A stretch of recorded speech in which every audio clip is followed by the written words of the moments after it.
Donc, je suis Hélène Féchant, je travaille depuis 22 ans avec Solina.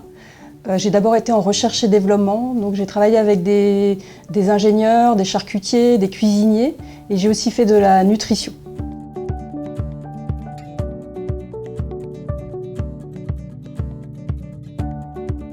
Solina formule plus de 1500 recettes par mois. Donc toute l'équipe doit se concentrer d'abord sur les produits et leur application. Tout ce qui est calcul, il faut l'automatiser. On a de 300 à 500 informations par matière première. Les allergènes, les valeurs nutritionnelles, les contaminants, les origines géographiques, les origines des dérivés animaux, des dérivés végétaux. Tous ces calculs-là sont faits par les outils.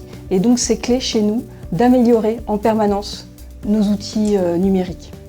Comme ça, on peut vraiment se concentrer sur faire un bon produit.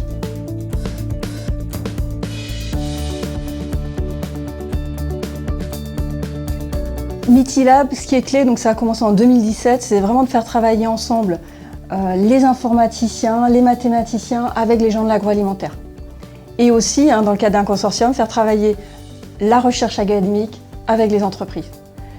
C'était important pour nous d'avoir ce temps pour aligner nos vocabulaires et faire du transfert de savoir.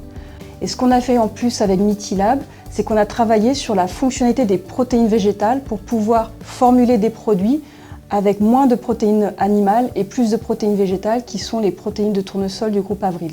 Donc là, ça nous permet d'aller sourcer des protéines françaises pour répondre à des problématiques environnementales de réduction de la consommation de la viande.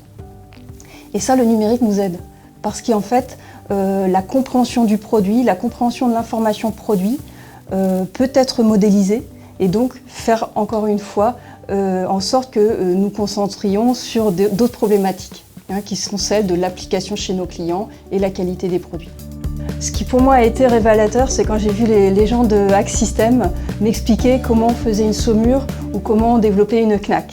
Je dis bon là on a gagné et on a en face de nous des personnes du numérique qui vont être capables de comprendre la problématique de l'agroalimentaire.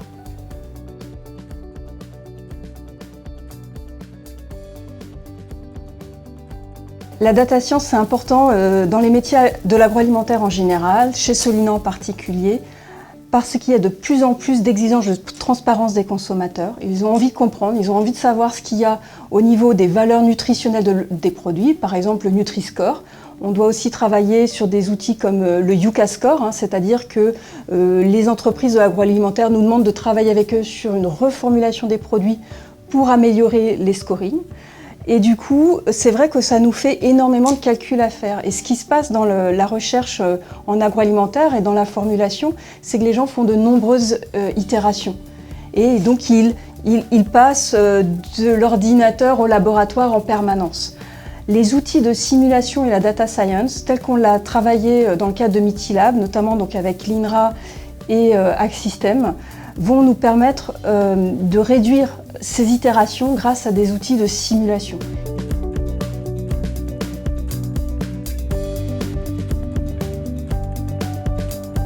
Le Nutri-Score, c'est une façon pour le consommateur de bien comprendre et d'interpréter les valeurs nutritionnelles. Une personne qui n'a pas eu forcément une éducation fine en nutrition ne va pas pouvoir forcément interpréter ça. Le Nutri-Score permet d'aider le consommateur à prendre des décisions rapidement sans être un nutritionniste. Voilà.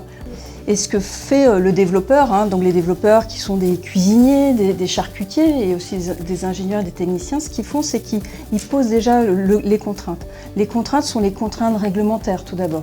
Et enfin, les contraintes du client et du consommateur.